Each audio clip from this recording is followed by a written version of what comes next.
Hola a todos, bienvenidos una vez más a mi canal. Para el video de hoy les quise preparar una pequeña lista de las características que una jaula para hámster no debería tener. Recuerden que la jaula es el lugar donde su hámster va a pasar toda su vida, pues para que vean la magnitud de la importancia de intentar darle a su hámster una jaula donde no solamente sobreviva, sino una en la que pueda vivir feliz.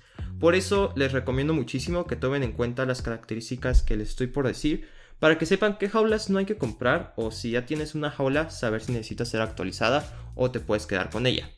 Solo antes de comenzar, quiero avisar que si compraste la jaula de tu hámster en una tienda de mascotas, lo más probable es que coincida con las características que estoy por mencionar, por lo que se podría considerar no adecuada. Pero igual, quédense en el video. Primero, debemos evitar a toda costa comprar una jaula pequeña. Las jaulas demasiado pequeñas, en resumen, son casi todas las jaulas que venden en las tiendas de mascotas, pero hablando con datos, se considera una jaula pequeña cualquiera que esté por debajo del tamaño mínimo recomendado, que es 4000 centímetros cuadrados.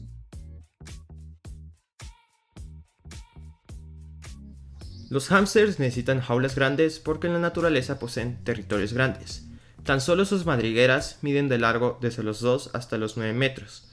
Medidas con las que no cumplen ciertas jaulas que prometen imitar esas madrigueras, pero que con trabajo llegan a los 30 centímetros de largo. Y eso que tan solo estamos hablando de la madriguera, porque los hámsters no solamente viven ahí dentro, sino que en la noche salen y recorren kilómetros de distancia en busca de comida.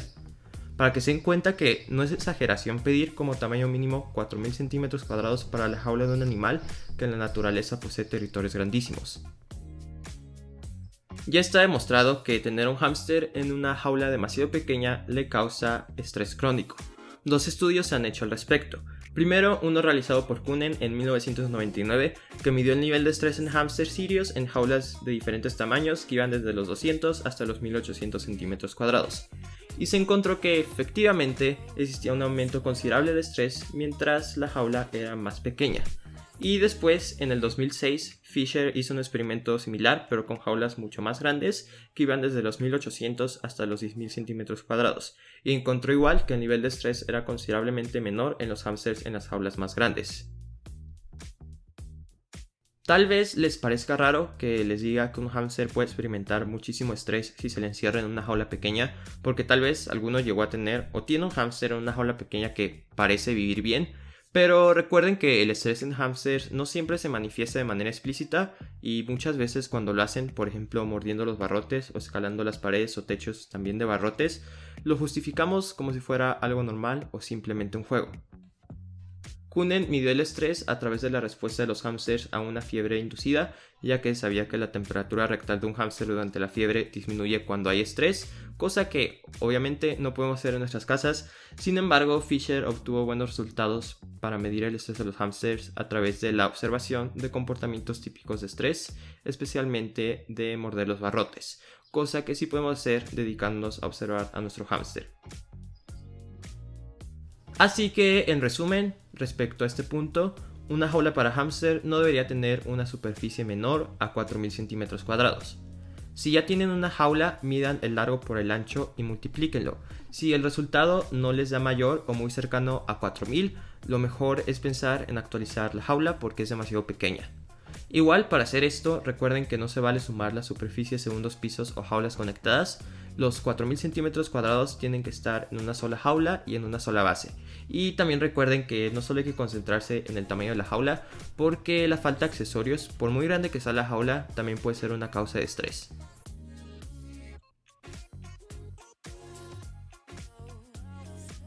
Una jaula para hámster con poca altura también entra en la categoría de jaulas inadecuadas. Es cierto que es mucho más importante la superficie de la jaula que la altura, pero la altura también es necesaria, principalmente para dos cosas. Para que quepa una rueda del diámetro adecuado para la especie de un hámster, que para enanos es de alrededor de 20 centímetros y para sirios de 30, y para que la jaula pueda tener como mínimo 15 centímetros de sustrato, aunque lo recomendado, especialmente para sirios, es de 30 centímetros. Las jaulas comerciales no suelen cumplir con esta característica porque no dejan espacio para poner una rueda lo suficientemente grande para un sirio o hasta para un enano, Y aparte, las que son de barrotes tienen bandejas de menos de 10 centímetros que aunque llenemos hasta el tope de sustrato, nuestro hámster no podrá cubrirse totalmente sin tocar la base y por lo tanto no podrá crear túneles o cabinas subterráneas. Porque la profundidad del sustrato tiene mucha influencia en el bienestar de nuestro hámster y es una forma de enriquecimiento ambiental muy importante. En la naturaleza, la profundidad de las madrigueras de los hámsters suele estar entre los 36 y 106 centímetros. Y también existe un estudio que comparó el comportamiento de hámsters sirios en jaulas con distinta cantidad de sustrato, en el que se encontró que los hámsters que vivían en jaulas con solo 10 centímetros de sustrato mostraban muchas más señales de estrés que los que tenían 40 centímetros, mientras que los que tenían 80 centímetros de sustrato simplemente dejaron de mostrar estrés.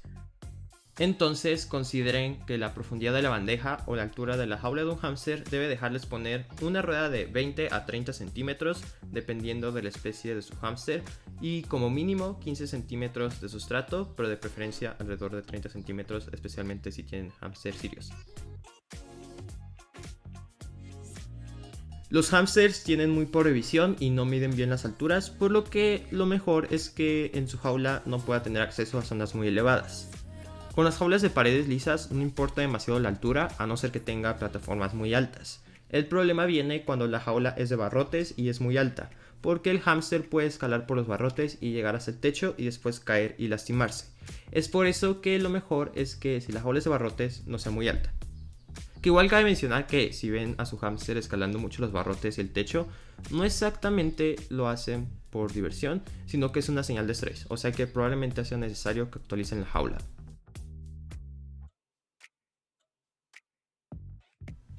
Una jaula para hámster tiene que estar bien ventilada, o sea que debe tener por lo menos un 20% de sus caras con barrotes o malla metálica para que circule el aire. Una jaula mal ventilada a la larga puede causar problemas de salud de tu hámster, especialmente respiratorios, porque muchos gases que se desprenden de la orina de tu hámster y de la misma fórmula antiolores del sustrato, si se llegan a concentrar pueden ser corrosivos. Es por eso que es necesaria una buena ventilación, para que estos gases no se queden dentro de la jaula.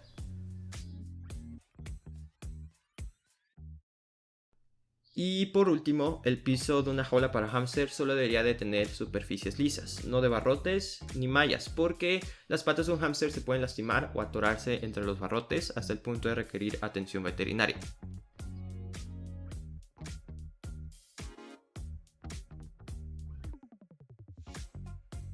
Y pues ya he terminado de contarles cómo no debe ser una jaula para hámster. Supongo que ya habrán identificado muchas de esas características en jaulas comerciales que han visto o han tenido y se preguntarán entonces qué jaula deberían conseguir para su hámster. Bueno, para responder esta pregunta voy a hablar desde mi experiencia y les voy a recomendar dos alternativas de jaula. Primero, una caja de plástico de 104 litros o de alrededor de 100 litros. Esta es perfecta para hacer una topper jaula. Creo que algunas se quedan unos pocos centímetros cuadrados debajo del mínimo, pero no son demasiado. Es muy fácil de transportar y yo diría que es perfecta para un enano porque creo que una rueda de 30 centímetros no cabe a no ser que hagan modificaciones a la tapa para que sí quepa. Igual sí tiene la altura suficiente para una buena capa de sustrato para un enano y una rueda de 21 centímetros de diámetro. Aquí en México la pueden encontrar en Home Depot y cuesta menos que muchas de las diminutas jaulas de las tiendas de mascotas. Les dejo el link en la descripción. Y por último, una jaula DIY de madera y cristal, como la mía. Esta es la jaula que más recomiendo porque la pueden hacer a la medida que quieran y les puede salir muy barata. Por ejemplo, la mía es de 1 metro por 60 centímetros, o sea, de 6.000 centímetros cuadrados y me costó como 1.300 pesos mexicanos. Que sí se sale un poco del precio de algunas jaulas comerciales, pero consideren que igual esas jaulas de 1.000 pesos que venden en Mascota o en Petco llegan a ser hasta 6 veces más pequeñas que esta. Igual creo que hay una jaula comercial de barrotes que es de alrededor de 4.000 centímetros cuadrados, pero no conozco el precio ni sé dónde la vendan, porque creo que solo la pueden conseguir en una tienda física y tampoco sé qué tan bien esté la bandeja. También una pecera les puede funcionar, simplemente busquen conseguir la más grande que puedan y asegúrense de que tenga una superficie igual o mayor al mínimo, de preferencia mayor, y una altura suficiente, y también consiguen una tapa para cualquiera de las jaulas que les he mencionado, porque aunque no parezca posible a simple vista, los hámsters son muy buenos escapistas. Y pues bueno, eso ha sido todo por el video de hoy. Espero que les haya ayudado para no hacer una maldición al momento de conseguir una jaula para tu hámster, o para darte cuenta de que la jaula de tu hámster necesita ser actualizada. Y bueno, ya no tengo nada más que decir ni que agregar, así que nos vemos en el próximo video. Bye.